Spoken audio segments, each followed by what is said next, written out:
As many of you know, when we were in Israel in February for our communal solidarity mission, we went to volunteer, we went to witness, we went to expose ourselves to the hardest things that the people in the state of Israel are going through right now, and also some of the most extraordinary responses to it. Some of the people who were on that trip are here. We really went from first thing in the morning to late at night because we wanted to pack in the day with as many meaningful experiences as possible.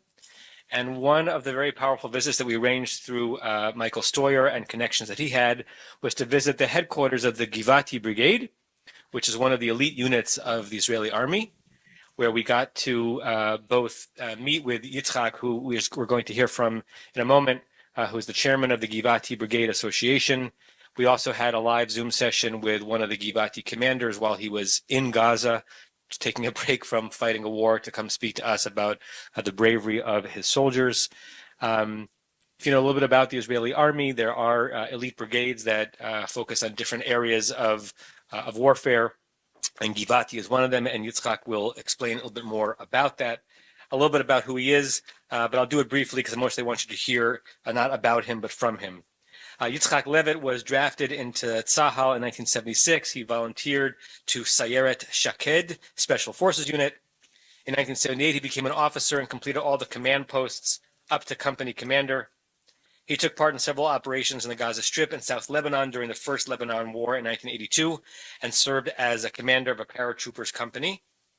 After a period of academic studies, he was promoted to be a commander in the Tzahal Officer School. He retired from full-time duty in 1989 after being the commander of the Givati battalion called Rotem. After his retirement, Itzhak graduated with honors in computer science, became a high-tech entrepreneur. He founded and led a company called LSS, a company that develops an innovative software solution for the production of multimedia applications. Following the company's success in 1996, he was awarded the Best Small High-Tech Company of Israel, granted by the Prime Minister. And since 2000, Itzhak has served as the CEO of CDI Systems, a company based in Jerusalem that develops e-commerce and protection technologies. And it's really our honor to have Yitzhak Levitt with us this Shabbat. Yitzhak, b'chavod.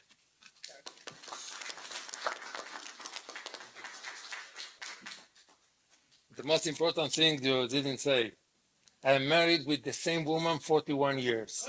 And have 4 children. So thank you very much, Rabbi Adam, for hosting this event. To Rabbi Rebecca, I understand that she's not here. To Michael and Laura, who I know that they were involved in the coordination of this event. And to Alan. You know, Alan, yesterday when I ate at your home in the evening, I thought about a man that was dropped from the sky. And in Yom Shishi, you know, we received, the people in the desert received 2 portions that will also be available for Shabbat. So when yesterday, I feel exactly it was a man, because until today, I couldn't eat nothing more. By the way, it was very sweet, and also the man is tapachit kadvash. So it reminds me the dvash, the honey of the Haman. Anyway, I like more spicy, but next time you will have the chance.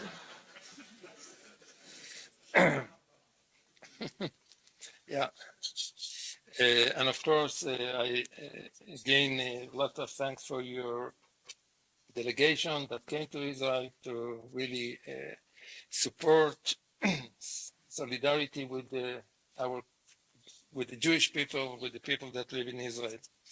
So I was asked to address the order of our time, to share with you the news from the front lines and how IDF is working day and night in the Gaza Strip, but not only in the Gaza Strip. But first, let me turn to our eternal guide, the Torah, for guidance and inspiration. Although I am not a rabbi, but I used to, from time to time, to refer to Torah Parshiot. Our Torah portion opens with the law of Shemitah, of the land and the year of Jubilee and its consequences for the land, the states, the houses, and the people. After that, the portion continued with the law of Neshech, Hebrew slavery, and Gentile resident. The parasha ends with the prohibition of idolatry, keeping Shabbat, and temple worship. It is evident that the portion deals mainly with the holiness of the land, as a continuation of the previous portion dealing with the sanctity of men and the sanctity of time, Tazria, Tzura, Shmini, and so on. The land of Israel has its own unique law. It rests once every 7 years. It also has a Shabbat. It also frees land and slaves once every 7 years, and a general freedom in the year of Jubilee. The sanctity of the land affects those who live on it. It requires responsibility. It is forbidden to spoil it. Part of the work of the people of Israel in the land of Israel is the improvement of the land. It is not only a physical matter of production and building. It is the deepening of the connection between our people, our land, and our nation, introducing the values that the Torah educates us to the next generation through the feet and hands.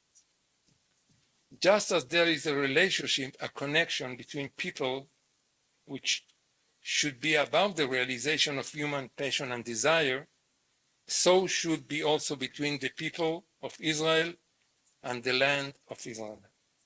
It's not because we don't have another place to live. It is because we were choosing to fulfill a crucial and historical mission, and precisely in the land of Israel. We were chosen together for bringing a different spiritual and moral reality to all the nations, all Goyim. And we are only in the middle of this historic process, facing a lot of challenges along the way, every day, for centuries. The land of Israel was bought with suffering. So the sage taught us, Eretz Israel niknet b'yisurim. It takes time and resilience. The Torah sees fit to tell us at the beginning of the parasha that was said at Mount Sinai, and show us that the connection with the land of Israel is part of our way of life, not just as people on its land. The connection to the land is first of all a belief in the righteousness of our way, in the understanding that we are not in Israel by chance. We did not get there as a result of an historic accident. Eretz Israel is the land of our ancestors. For that end, we must care about each other. We must preserve the unity between all the Jews without exception. We sacrifice too much to waste it in all unnecessary internal differences. We should commit our energy in building bridges of friendship, step by step, shoulder to shoulder. This is the right path to deepen our connection and roots through generation from Mount Sinai to Eretz Israel. But we must be very, very alert and remember that we have many enemies who simply want to destroy us.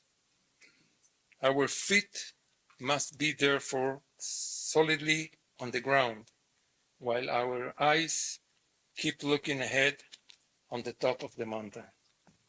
Now let us return to the main topic and the main reason why I'm here.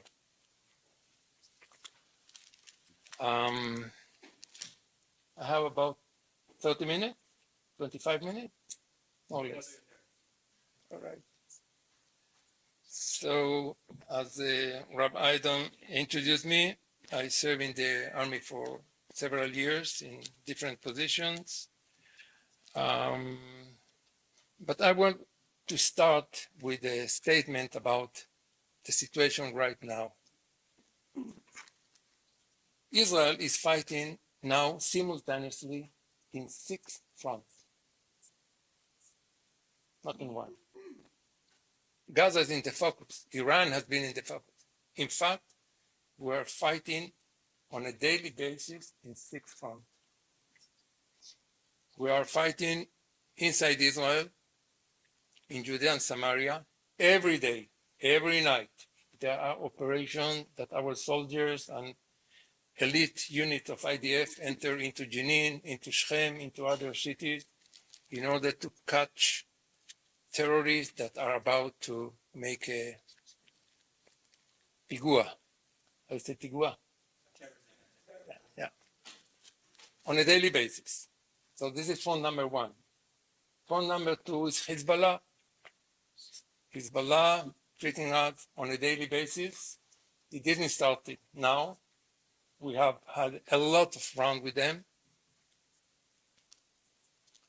And we know exactly who are their sponsors. And this is number 2. And we have, or IDF needs to take care of having enough troops to be able to deal with that if it will develop into a major war. Number 3, Houthis. The Houthis, it sounds like something very far, but Israel is involved, I don't want to say on a daily basis, but we are fighting against the Houthis, who are, by the way, generating a global problem. It's not something local. It not only has to do with Israel. A global problem means that because they are doing what they're doing with all the ships that go through that zone of the Gulf, they impact the economy of the world. They prevent ships to go to the Suez Channel, to the Red Sea, to enter to Eilat. From there, the merchandise go to Ashdod, and from Ashdod to Europe, and so on. They are causing a major damage to the economy of the world. Number 4, Iraq and Syria. I don't know how much you are aware, but IDF is there. Okay? It's not broadcasted anywhere, but IDF is there. Not only the airplanes, also a lead group of IDF are there in order to prevent the smuggling of weapons and wherever it is through Syria to Lebanon. Number 5, Iran, which is also treated by Mossad, some way also IDF. And I don't want to speak too loudly about what's going on there because I'm sure that you understand. I don't have to explain that. The US threat to Israel in the last 30 years, which has been developing very dangerous, very problematic. And the third one is the one that I will focus on, the Gaza Strip. I'm just wondering, it's a really completely different imagination. America, let's say that in one day, Mexico became crazy, they attacked the US from the south. The Canadians became crazy, they attacked from the north. The Chinese from their east coast attacked the west coast of the US, from Shanghai, from Beijing, missiles, rockets, and so on, so on, so on. You can imagine that. What will America do in that case? We know it will not happen, but in our case it is happening. I just want to tell you the bottom line. We will overcome. I'm 100% confident that we will overcome. It will not be a simple task to overcome all the fronts that are there simultaneously, but we will do. We don't have other choice at the end of the day. And we need the support of all the Jews around the world, and also the non-Jews around the world, people that mentally are right, okay, that they are focused, they understand the situation. They don't say that the bad is good, and they don't say that the evil is the good, and they don't think that the white is black and black is white, and they don't compare Netanyahu with Sinwar in the same level. Insane people that really lost any moral, any type of sanity about values, about what is the right thing, what is the wrong thing, in general. And if the world will not wake up, we know that the consequence will be that Europe within 20, 30 years from now will be maybe the greatest empire, Muslim empire in the world. And I hope that America will not give the largest room to this type of trends, because what's going on, for instance, right now in America with the universities is something that when you think about it, it's incredible, really incredible. I will speak a little bit about the brigade now, and then about the association itself.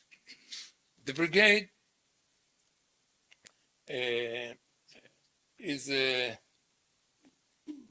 brigade that in the independence war fought in the south of the country, and in fact prevent the Egyptians to invade Israel. Okay, I will not exaggerate if I say that unless Givati Brigade in 48, it was established in 47, by the way, November 47, 1 out of 6 brigades that were established by then. I will not exaggerate if I will say that unless Givati Brigade, Israel wouldn't exist. Okay? 2,500 soldiers of Givati with minimal weapon, with almost nothing, fought against 15,000 Egyptians that invade Israel, or tried to invade Israel, with air forces, with sea forces, with everything they had. And they managed to prevent them of doing that. They fought together with the civilians from kibbutzim in the south, Nekba, Galon, Bejibrin, and they managed to do that. And it's incredible when you think about that, because I don't think that there are too many precedents in the history. So I'm very proud of being the Givati Brigade Association chairman for generations, because we deal not only with the brigade today, we deal with the brigade since 55. Givati Brigade became a reserve brigade. One of the commanders of the Givati Brigade was Chaim Herzog, the president of Israel. And in 83, as a conclusion of the First Lebanon War, in which I served in another elite unit of IDF, in 82, in the war of the First Lebanon War, there was a conclusion that there is not enough elite infantry in IDF, and then they say, okay, let's establish a new one. Oh, Givati, the most famous one. You know, there are others. Yes, I'm not Chas v'Chalila saying something about Ariel or Iftach or all the brigade. All they are very nice. Okay, but I am representing here Givati, and I'm really very proud, because the legacy of Givati, you know, Givati didn't have like the writers, okay, that wrote the history of Givati in the 40s, so people know less about. But Mapai and all the brigades that were associated to the party were much more developed in the PR. Okay, Givati was not so. So most of the fighters of Givati in the independence war were from Tel Aviv zone, Chulon by then, at the beginning, Rehovot, and so on. So in 83, it was established. Maybe one more word about the Givati Brigade in 48. The first commander of the Givati Brigade was a guy named Shimon Avidan. Okay? Shimon Avidan was born in Germany. He made Aliyah in the 30s, and he returned to Germany after the Second War to revenge the murder of 6 million people. And he had a group of 6 people. They were named, they had a name, the Revengers. That was the name, the Revengers. He was the head of them. And they went into Germany and they killed hundreds of Nazis. Okay. There was no trial, no nothing. They did the verdict on the spot. They collected a lot of information. They had a lot of information, of course, from people that were in Europe by those days. And when he returned back to Israel, by the way, they had the crazy idea of poisoning all Germany through the water, something crazy, completely crazy. They didn't manage to execute this crazy plan. But anyway, they did a great job. Less spend of judges that need to take Nazis and to try them, simply to do it in the right way. Anyway, when he returned back, he was nominated as the commander of this new brigade. So this is a chapter of history. He's a very interesting, he's from the kibbutz in the north of the country, originally after he made Aliyah from Germany.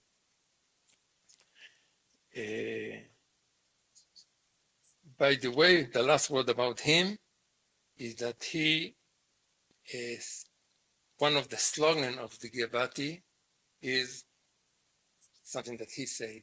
What is the secret weapon of Givati? The man, the soldiers, the man, the spirit. That's what he meant to say. And that's true because this follow us over all the generation until the generation that is fighting right now in Rafah. 83, Givati Brigade was reestablished. And to establish a new brigade is a big, big task, believe me. And originally, the Givati Brigade was supposed to be the Marines of IDF. And in 84, 2 years after I was a company commander, I was about to retire from IDF. As a young fellow, 24, I think I was 23, 24. The commander of one of the elite units that I served became the commander of the Givati Brigade. And tell me, no, Itzhak, you're not going nowhere. Come here. I want you to join. I need good officers and you must come. And in spite of that, my wife is with me 41 years. Yes. So, much better. So I joined the Givati Brigade as a deputy commander of one of the battalions. I served almost a full year in Lebanon by then. It was a very, very, very, challenging time. Givati, by then, the performance of Givati was not so good. A new unit, you must to take, it was like the merging pot of different units that came, so it was really challenging. But after a couple of years, everything started working properly. In 87, I was nominated as the commander of one of the battalion. And then Givati, step by step, became the major player in the Gaza Strip, although over the years, it was also in Judea and Samaria, also in the north of the country, in Lebanon, again, and so on, until the withdrawal of IDF from Lebanon in 2000. As you remember, Ehud Barak by then decided to do that. The last fallen soldier of Givati Itzhak, he was the last fallen soldier of IDF in Lebanon. 3 days before IDF withdrew, he fell. His father, Aryeh Itzhak, is one of the board of directors in our association. 2014, there are a lot of others milestones. I will not go through all of them. 2014, protective edge operation. Givati led the operation and was the most, received the highest, I would say, Decorated. yeah, 13 medals from the Chief of Staff, from the Ministry of Defense, from the Prime Minister, beyond any other unit, okay? Tzanchanim, Golani, all below Givati. What can I do? This is a fact. And unfortunately, in the last day of the operation, which lasted 56 days, if I remember correctly, there was an ambush to the commander of the Sayeret Givati, and 3 soldiers were killed. The commander itself, Benaya Sarel, Liel Gidoni, who was his telecommunication soldier, and Adar Goldin, which I'm sure that you are familiar with. He was a lieutenant in the Givati Brigade unit, that still his body has not been, and this is a issue that bothers Givati very much, because we didn't believe that it will last already 10 years. Now it became like a minor issue because we have 130. But still, this is the debt that Givati, I'm sure, will fulfill. From 2014 until 2021, also Givati was all the time in Gaza, small operation, big operation, with a lot of success, really with a lot of success, but it didn't change at the end of the day the full picture, as you know, because the full picture was beyond the imagination of the intelligence commander of IDF, maybe beyond the understanding of the chief of staff, maybe of the government, who knows? I don't want to enter into politics, but the bottom line is that they managed to surprise and to do what they did. Givati Brigade was chosen to lead the 3 main maneuvers into Gaza. Okay? 7th of October, 20 days after, preparations, training, blah, blah, blah. IDF entered into Gaza. Givati led the first maneuver, the 27th of October.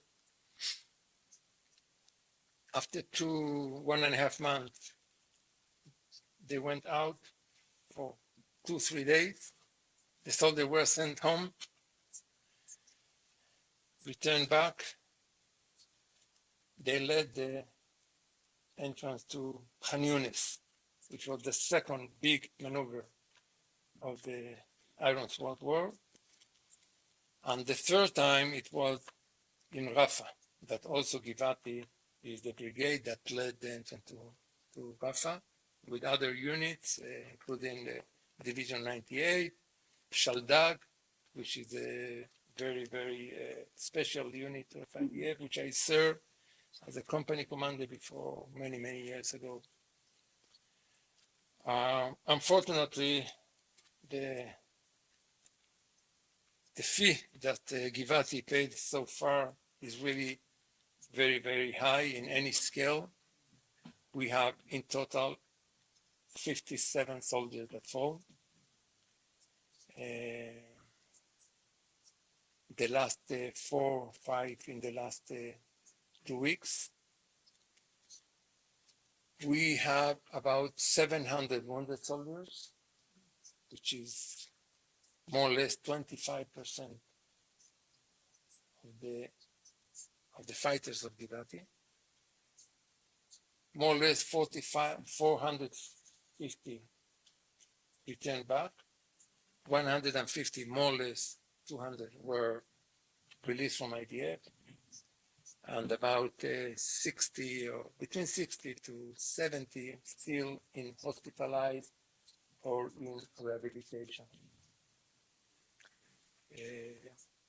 So this is to give you a feel. I can tell you one thing, and I will cite now Israel Galili, who was the deputy minister of defense in the independence of in the Wars of Independence. He said in May 25, there was a very, very hard fight in a not far from Kibbutz Negba, in a place named Ibdis. Okay, and three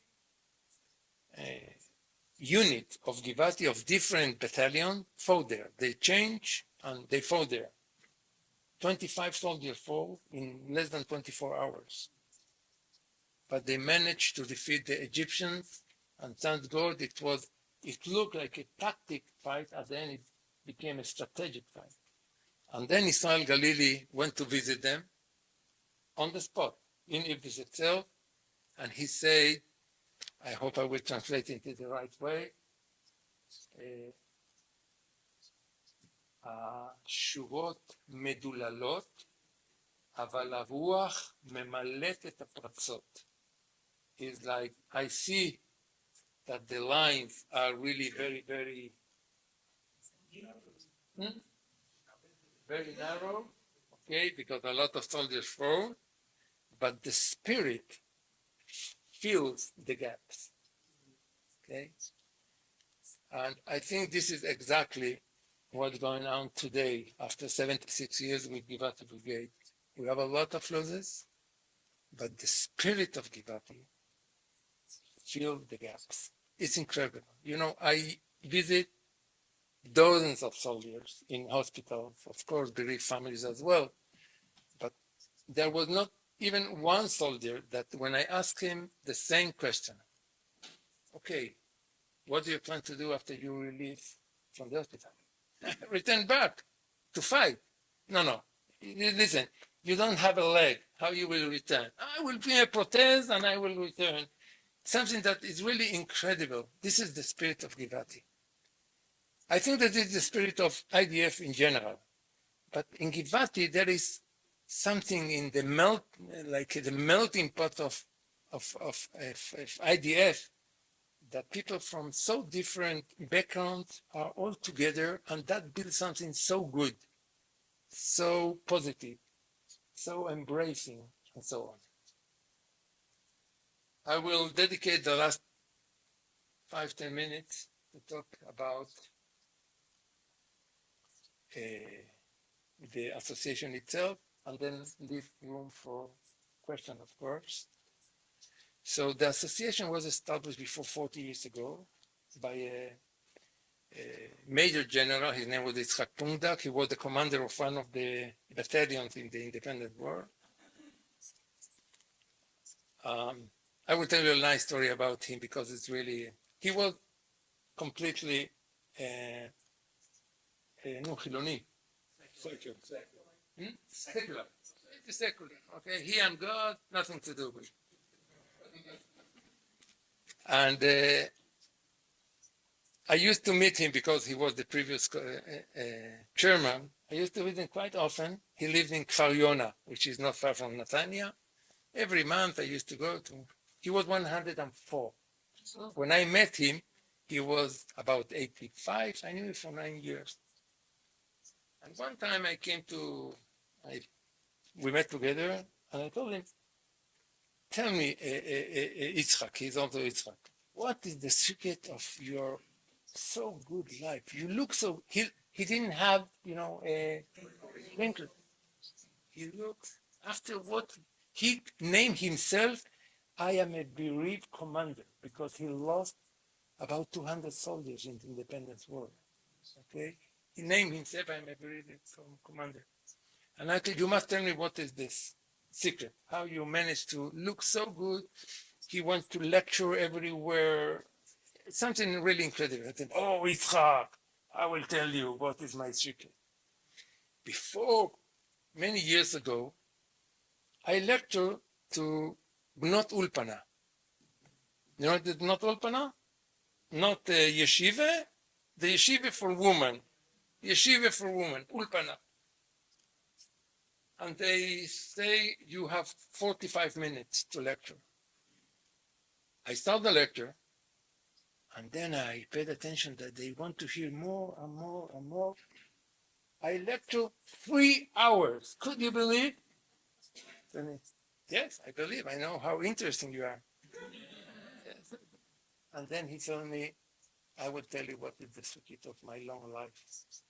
After I finished the lecture, all the ladies, young ladies, beautiful ladies, they came and they told me that they will make me every Shabbat misheberach.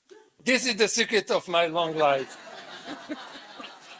And he was secular, okay? Yeah. So this is Itzhak Pundak. Anyway, he was the one that established the association. The association today is composed from 26 directors, former commanders of Givati. We have 5 families, bereaved families that also join us. By the way, in total, in Givati Brigade, we have 1,200 fallen soldiers, bereaved families. Since '83, we had until the war 239, and unfortunately now we have another 57. So the board of directors, we meet twice a year. We have our fortress where Michael, Adam visit us with other people. I think I recognize here somebody else that was with the delegation. From there, we manage everything related to what we do, and I will tell you in a while, of course, what we do, in fact. We have a budget, an annual budget from the Ministry of Defense, which covers all the expenses of the Amuta in the fortress, which means salaries. We have 3 people working on a full-time job. We have 7 soldiers serving in the fortress that they deal mainly with adracha, guiding people. We have a museum, etc., etc. And by the way, the managing director of the Givati Brigade Association, Judith, which is under my, her father and her brother were murdered in Zikim. They were fishing in that zone. 6:30, they entered into a migunit, into a shelter, and it was a trap at the end of the day, as you know. So both of them were murdered. She was out of the blue for almost 3 months because of the cousin of her was murdered in Ofakim. So one person, 3 murders. And in some way, I also need to be, if I was involved 200% in the activities of the situation, so after what happened, I was involved 400%. Now, the main mission of the Givati Brigade Association split into 3. 1, to perpetuate the fallen soldiers. 2, to preserve and develop the heritage of the brigade. And 3 is to carry out endless welfare projects for the soldiers, for the bereaved families, and so on. So this is more or less the split.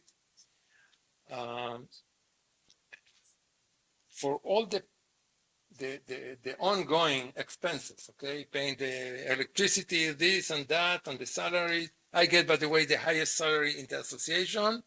Huge money from, I hope, in the future, Olam Haba, maybe I will be compensated for that. I'm really doing not a complete volunteer. I even donate by myself to the association. All the rest, everything that is related to welfare, to the well-being of soldiers, only from donations. So I used to come to the US, to Canada, twice a year, more or less, for fundraising purposes. And that's what I'm doing also in this roadshow. And thank God, especially now in these days, the people understand that Arvut Adadit is a part of the Arvut Adadit that the Jewish people are so focused on worldwide. I will tell you a few words about the type of project that we are doing. We have a lot of projects like mentoring soldiers that discharge from IDF. Okay, we have 26 mentors, all of them former commanders of IDF that take care of one soldier for 1 year and escort him in all his needs, starting from finding a job, studies. Maybe he doesn't even know how to open a bank account. We have an academic scholarship for more or less 8 soldiers every year. We have a project for, I would say, the lowest social economic background you can imagine, families of soldiers. We have about 20 families that on a monthly basis, we send them a full basket of food for 1 or 2 years, depending on the case. Everything, of course, is coordinated with the headquarters of the Givati Brigade, with the officers, with the welfare project, welfare, and so on and so on. And specifically, now in the war, we dealt with 4 or 5 projects. The first project is equipment. I'm sure that you were also asked to help with equipment to buy. There are a lot of initiatives in Israel, and at some time people start thinking, well, what's going on? IDF doesn't have equipment for the soldiers. It's crazy. Yes, sometimes it doesn't have, but for good reason. What is the good reason? Givati Brigade reservists, they called the reservists to come. It was 150, about 150 attendants. Much more soldiers from the reserve came than it was required. Now, there were 2 options, to tell them, no, go back home, or to bring them and we didn't know exactly how all this will develop. So equipment, but after 2.5, 3 months, everything was done with a lot of assistance, by the way, from Jewish communities in the US. The second project is for the injured soldiers. We make a lot of appreciation events to injured soldiers. We already have done 3 in the fortress, by the way. We started before 3 months ago a very, I would say, effective series of PTSD prevention sessions for 2 days in a farm in the south of the country. We bring an organic unit of Givati. Okay, after they get out from Gaza, they go for 2 days. The idea here is not to take care of PTSD. PTSD, if somebody is identified as PTSD or diagnosed as PTSD, the Ministry of Defense will take care. This is their duty. But there are a lot of soldiers that are, we don't know how that will develop. So we make this type of event, 2 days with psychologists and blah, blah, blah, blah, blah, in order to prevent that will not develop. This is another case. We start now supporting the families of injured soldiers. What happened with the injured soldier? The injured soldier, after 1, 2 months, sometimes 3, 4 months, he's still hospitalized. He was wounded very severe. The family is out of the blue. They cannot continue working. IDF providing 1,500 shekels a month, which is about $400. Not big money. Okay, so we enter into a lot of gaps between the needs, the real needs, and between the ability of the Ministry of Defense to support that. We have other projects, but all of them are focused on the war, including, by the way, bereaved families. We are planning to make in September a weekend of 3 days for the new bereaved families. What we do with the other families for many years, but this time we will also bring the new families. Hopefully, we know already that out from 57 families, about 20 families will join. All the others, they don't want in the year of the to get there. So I hope I managed to cover the three topics. I want to leave some minutes for questions if you have. It will be, of course, my pleasure. Now, listen. You listen very well. I don't listen so well. My hearing is so speak loudly and slowly. Were any members of the Givati Brigade captured and prisoners in Gaza now? No.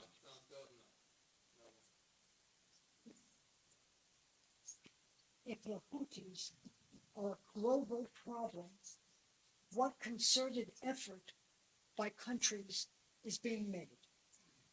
Wow, this is a huge question. There are at least two countries that understood that this is a serious issue, the US and UK, and they sent some the Navy to try to prevent, but the problem is that is not, is not to take care ad hoc, okay?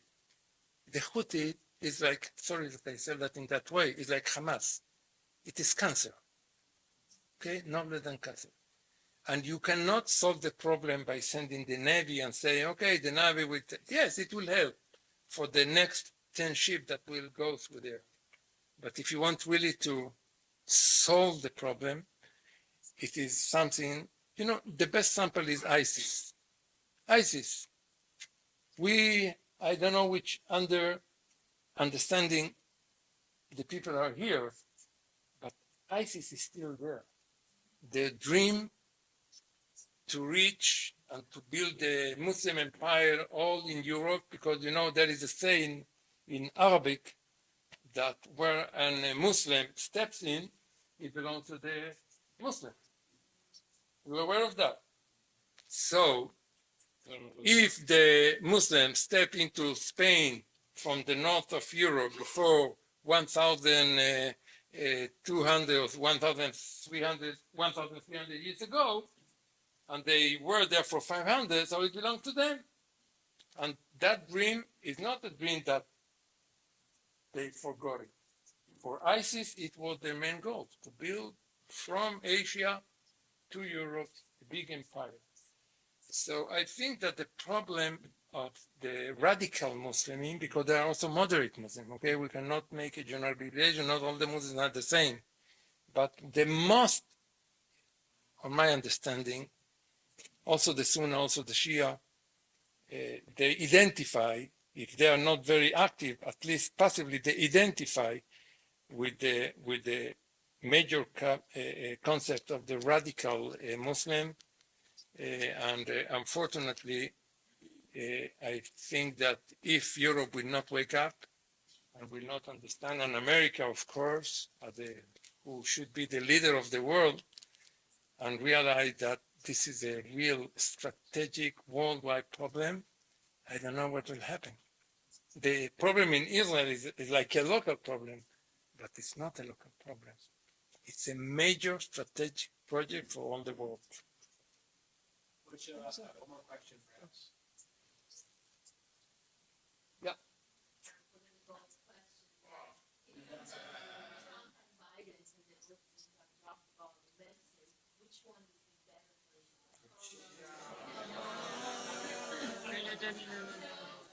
No.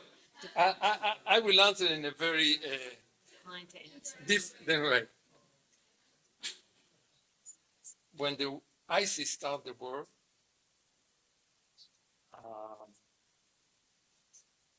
and they were fighting against other groups in Iraq and in Syria, blah, blah, blah, Netanyahu was given a speech for a group of Christians in Jerusalem, and then he was asked about Biden, not Biden, No, it was Obama. Anyway, he was asking about what he thinks about the war, and then he said, I just can tell you one thing. I wish both parties a lot of success. Parties what? Say that again. What did you say? Iraq What? and Syria and the ICE. Yeah. So this is the most I can say.